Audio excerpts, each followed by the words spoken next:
Halloween is about a teenage babysitter who is being stalked by a deranged killer on Halloween night. It started off as another movie called The Babysitter Murders, but due to budget constraints, they decided to have the whole movie take place on Halloween night. Considering the series' popularity, I think it turned out for the best.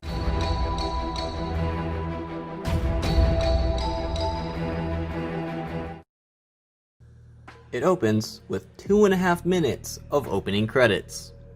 Did you know that there used to be a Writers Guild rule that movies had to have opening credits? This opening scene is supposed to be from the point of view of Michael, who's 6 years old. But he's really tall for a 6-year-old. But in reality, that's because they had an adult film this part. That mask animation looks like he just smacked the mask onto his face and it's stuck there. And he kills his sister. Then his parents come home and unmask him, and he's not as tall anymore. And instead of trying to talk to him, or go inside and find out if their daughter is okay, they just stand there and stare at him. I wonder why this kid is so messed up. Then we jump to 15 years later, and Dr. Loomis and whoever this is go to a mental hospital to take Michael to court. But when they get there, the inmates are just wandering around outside, so they go to the front gate, and I guess Loomis doesn't care that she's being attacked, but she gets out and Michael steals the car, and now Loomis cares if she's hurt. I know Michael is supposed to be evil and everything, but has it ever struck anyone else as a little strange that Loomis doesn't want him to ever get out just because he doesn't talk? Then we're introduced to Lori, who's Michael's younger sister sometimes, but other times she's not. Halloween's timeline is kinda confusing. I wish I had you all alone, just the two of us. What an appropriate song. Fun fact, do you know this movie was shot in spring in California, so they couldn't find pumpkins? So all the pumpkins are just squash painted orange, and that's why they look so weird. So I guess no one reported or is even looking for a stolen official state car? No? Okay. So the explanation for why Michael can drive is because he would watch Loomis very closely when he took him back and forth to court dates. So Loomis is driving to Iowa to find Michael, and stops at this payphone that is conveniently right next to where Michael killed someone. And how did he not notice this before he made the call? Hey, jerk! Speed kills! There's no way he heard that. Don't you like how all the trees have green leaves, but there's just a few brown leaves just scattered throughout the ground? Well, that's because, since this was filmed in the spring, they just took some leaves, painted them brown, and just threw them around before each take. Then they would pick them up and reuse them for other scenes. That's how low this budget's movie was. They were reusing leaves. At least they're resourceful. So Michael just kinda shows up in random places, and then disappears like a ninja. But other than that, not much really happens for a while. I don't know how much you know about rotary phones, but there's no way Annie realized Lori hung up, put the phone down and picked it up to get a dial tone, and dialed a rotary phone that fast. But anyway, that Michael stole his sister's headstone for whatever reason, so there is no way an experienced police officer would not notice the smell of marijuana in this car. But I guess he doesn't, so yeah. Now I know how Michael was able to get away with so much.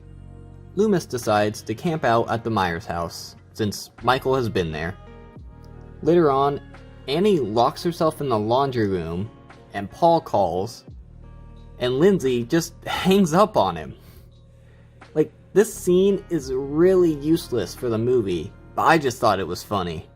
If that door was locked, how did she get in? But Annie takes Lindsay to Tommy's house and wait, where did they live from each other? It's only 3 houses down. That's not 3 houses down. That's across the street. But then Annie leaves to pick up Paul, but never makes it because she is the first to die. And that only took 54 minutes. Wait, did he just say there's no one out there? Speaking of which, if they have their porch light on, why haven't there been any trick-or-treaters this entire time? And why isn't Laurie taking the kids trick-or-treating? You'd think that'd be something that the kids would want to do? Then you rip my clothes off, then we rip Lindsay's clothes off. Yeah, I think I... Wait, what? Did he mean Annie? Lindsay's 8. But anyway, he's the next to die, because of horror movie rules. And how did Michael pin him to the wall with this knife? It's not nearly long enough. And then he goes and kills Annie. Did you know that this mask is literally just a Will Shatner mask they bought for $1 and painted white? I'm actually impressed at how resourceful they were for how low this movie's budget was. Did it seriously take Loomis half the night to notice this car has been sitting here? But whatever, so Laurie goes to check on Lindsay and Bob, and well, she finds them. Then Michael comes out, and instead of just stabbing her in the back, he cuts her arm and she falls down the stairs. Seriously though, did he miss? Because how do you miss? For God's sake, this is a glass door, and there's a chair right there. Break it. But once she gets out, she goes to her neighbor's house for help, and her neighbor sees she's obviously hurt and screaming for help, and just goes, nope, shuts the blinds, and turns off the porch light. I really want to see a scene of them just having a conversation the next morning about this. But she gets back to Tommy's house and manages to stab Michael in the head, or the neck, I guess. So she goes upstairs and puts the kids in the bathroom, and then goes and finds a place to hide. But why didn't she just hide in the bathroom with them? I mean, it's not like she's trying to do anything else. But she manages to stab Michael, and then just leaves him there. This didn't work the first time. Keep stabbing him.